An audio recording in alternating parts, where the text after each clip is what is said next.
Muchas, porque Jorge era en la vida política y en la vida institucional, igual que en la vida misma. Era jovial, era divertido, era desenfadado, tenía una personalidad incansable y siempre estaba, bueno, en esas cosas. Siendo jóvenes tuvimos algunos desencuentros y hay uno muy gracioso, porque él estaba enojado porque yo había hecho una gira con algunos otros compañeros por Rivera, aparentemente sin pedirle permiso, y nos interpeló en un café céntrico de Rivera, a mí y a otros compañeros, y estaba muy enojado, estaba enfadado porque había como una especie de revuelta joven, digamos, y entonces dijo una cosa casi premonitoria, lamentablemente no se ha cumplido, que dice: miren, yo soy Taliche, y los Taliche viven muchos años, o sea que voy a estar hasta los 100 años para embromarlos. Me van a tener que bancar, ¿no? Bueno, no fueron 100, fueron 89, pero cuando él, cuando se enojaba mucho, y se enojaba en serio. Pero luego, claro, como tenía la enorme virtud de no guardar rencores, él superaba esos enojos rápidamente. Y rápidamente los recomponía la relación. A él le gustaba mucho el vínculo con la gente, escuchar a los jóvenes, y a sus compañeros de partido siempre les prestó mucha atención.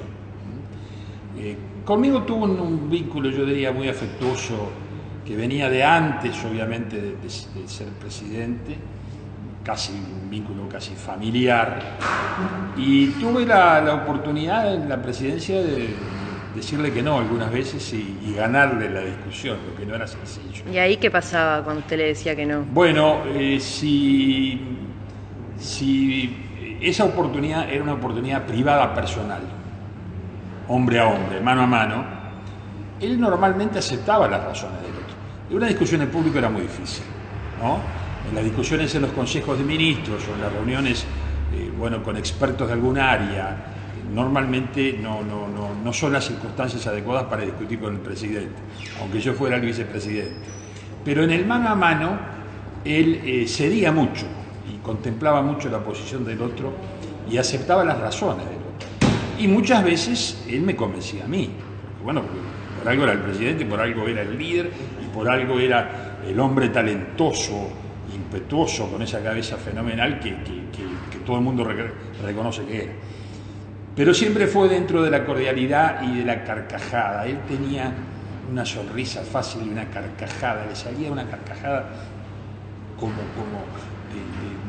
de lo más interior de su alma y de su espíritu, y con eso muchas veces resolvía las situaciones más tensas que teníamos, que sobre todo en ese año 2002, obviamente que tuvimos tensiones. Estábamos durmiendo mal, estábamos angustiados, estábamos con dificultades, pero él siempre tuvo esa convicción, esa vitalidad de que íbamos a salir, y bueno, eso fue también lo que nos condujo en parte a la salida, ¿no? Una de las características que más se dijeron ahora, después del fallecimiento del expresidente, fue su sentido del humor. Se recalcó mucho su sentido del humor. Fenomenal. Se reía de sí mismo. Cuando aquella cosa tan horrible que tuvo con Argentina, cuando los describe a los argentinos, me llamó y me dice: no sabes la metida de pata que me mandé, pero escuchando que le dije a estos tipos. Y al rato se estaba riendo de sí mismo, de su propia exageración, digamos, ¿no? Y así mismo tenía muchas veces expresiones que no eran de humor, sino que eran más bien de combate, de censura. ¿Y usted qué hace? ¿Usted qué pregunta? ¿Usted no se informó antes? Porque era un temperamento exasperado, ¿no? ¿Y cuando fue a pedir perdón a Argentina, qué le dijo? Bueno, cuando fue a pedir perdón a Argentina, a él lo convenció sin duda la madre, por lo que él me contó a mí, porque acá, la verdad, en el gobierno teníamos dudas de cómo actuar. Con respecto a lo que había pasado. Con respecto a lo que había pasado. Si tenía que ir, si tenía que mandar una carta, si tenía que llamarlo por teléfono a Duhalde, en fin, había una serie de matices. Pero él me dijo: mira, me convenció mamá. Mamá me dijo: cuando las personas se portan mal, hacen algo mal, tienen que pedir disculpas. Y si tú crees que hiciste algo malo, tenés que pedir disculpas. Y bueno, Y lo convenció la madre, y la madre que además era argentina, y allá arrancó y allá le expresó sus sentimientos a Duhalde, que Duhalde, aclarémoslo, recordemos, estuvo muy bien, porque al poco tiempo de eso murió doña Matilde, la madre de Jorge Valle, y Duhalde vino especialmente al velorio. Y Jorge me pidió, me dice, mira, anda a buscarlo a Carrasco, con un gesto de... Y Duhalde además tiene parientes uruguayos, tiene familia en Durazno, y estuvimos hablando de sus familiares, etcétera, y lo vi muy abierto hacia Uruguay, muy superando aquel incidente que había sido muy reciente, y con espíritu de acuerdo con Jorge, o sea que creo que Duhalde se portó muy bien en esas circunstancias. ¿Y usted en ese momento qué pensó, qué sintió?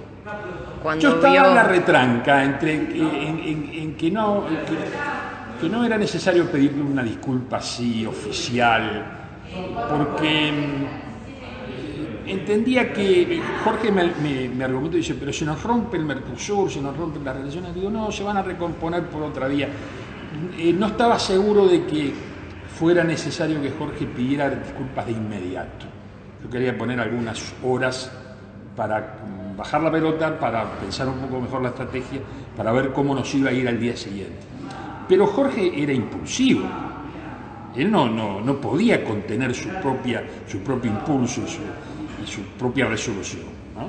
Entonces esa misma tarde se tomó el helicóptero y terminó con el episodio, lo que demuestra que él tenía parte de razón en el asunto, porque haberlo alargado quizás hubiera significado más dificultades. ¿Y la madre de Jorge estuvo de acuerdo con la decisión que tomó? No sé, calculo que sí, que estuvo de acuerdo porque fue una de las que lo inspiró.